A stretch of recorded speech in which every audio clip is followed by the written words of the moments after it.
السلام علیکم دوستو، میرا نام محمد کشف ہے اور آپ سب کو مسٹر ورلڈ پر خوش آمدید۔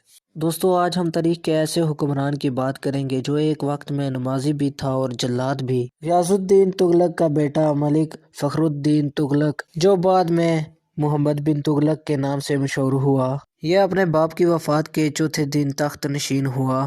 دوستو، اس سے پہلے کہ ہم ویڈیو کو آگے بڑھائیں، آپ ہمارے چینل کو سبسکرائب کر دیں۔ تخت نشین ہونے کے 40 دن بعد وہ تغلق عباس سے دہلی آیا اور بادشاہ کی دہلی آمد پر اس قدر روپیہ پیسہ اس پر نچھاور کیا گیا کہ بھکاریوں نے بھیک مانگنا بند کر دی تھی۔ محمد بن تغلق کا شمار اس دور کے عظیم ترین لوگوں میں ہوتا ہے۔ اس کے دور میں عالم فاضل لوگوں نے اس کے دربار کو اپنا مسکن بنا لیا کیونکہ یہ بہت سخاوت رکھتا تھا، اور اس نے اپنے دور میں بہت سے دواخانے اور غریبوں کے لیے رہائش گاہیں بھی بنائیں۔ یہ تقریر میں مہارت رکھتا تھا اور فارسی اور عربی زبان میں اس کی تحریریں اعلیٰ ظرف کا نمونہ ہوتی تھی۔ تاریخ اس کا پسندیدہ مضمون تھا۔ یہ کمال کی صلاحیتیں رکھتا تھا۔ یہ انسان کو دیکھ کر ہی اندازہ لگا لیتا تھا کہ یہ انسان اچھا ہے یا برا۔ حافظہ بھی اس کا کمال کا تھا۔ یہ اپنے دور حکومت میں بھی مطالعے میں ہی مصروف رہتا۔ فن طب سے بھی اس کو زیادہ لگاؤ تھا۔ خاص موقع پر خود مریض سے ملتا اور اس کا علاج کرتا۔ ان خصوصیات کے ساتھ ساتھ قرآن پاک کا حافظ بھی تھا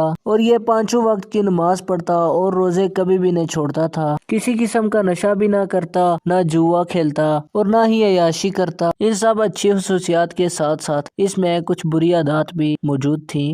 کہا جاتا ہے کہ اسلام کے راستے پر چلنے والے اس حکمران کے دور میں کوئی ایسا ہفتہ نہ تھا کہ جس میں مولوی، قاضی یا مفتی مارا نہ جاتا، اور اسے مسلمانوں کے مرنے کا کوئی احساس نہ تھا۔ ناحق خون کرنے اور انسانوں پر ظلم و ستم کرنے کو یہ برا نہ سمجھتا تھا۔ اس کی کچھ حرکات ایسی تھی کہ ان کی بنا پر اس کو خونی اور جنونی بادشاہ بھی کہا جا سکتا تھا۔ مورخین اسے عجائب المخلوقات کے نام سے بھی یاد کرتے ہیں۔ دوستو، اب ہم اس کی سخاوت پر بات کرتے ہیں۔ ایک ہندو امیر نے بادشاہ پر دعویٰ کیا کہ بادشاہ نے اس کے بھائی کو بلا وجہ مار دیا۔ بادشاہ بغیر کسی ہتھیار کے قاضی کے پاس گیا اور سلام کیا، اور بادشاہ نے قاضی کو پہلے ہی حکم بھجوا دیا تھا کہ میں جب آؤں تو میرے لیے کھڑا نہ ہو۔ بادشاہ پھر قاضی کے پاس گیا اور اس کے سامنے کھڑا ہو گیا۔ قاضی نے کہا کہ بادشاہ مدعی کو راضی کر لے ورنہ قصاص ہوگا، اور بادشاہ مدعی سے ملا اور اس کی شرائط مان لی اور اسے راضی کر لیا۔ اسی طرح ایک مسلمان نے مال کا دعویٰ کیا اور جھگڑا قاضی کے پاس کیا، اور قاضی کے حکم کے مطابق بادشاہ نے اس کا مال واپس کر دیا۔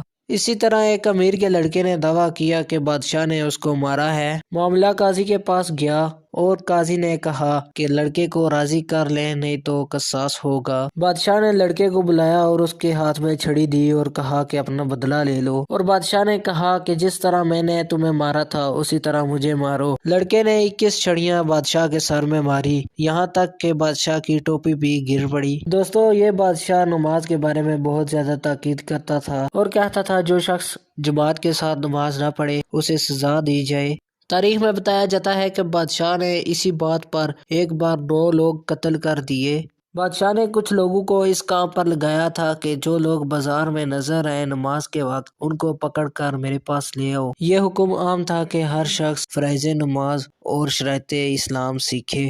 لوگوں سے سوال کیے جاتے تھے، اگر کوئی اچھی طرح جواب نہ دے سکتا تو اسے سزا دی جاتی تھی۔ تمام لوگ بازار میں فرائض نماز پڑھتے جاتے اور کاغذ پر لکھتے جاتے تھے۔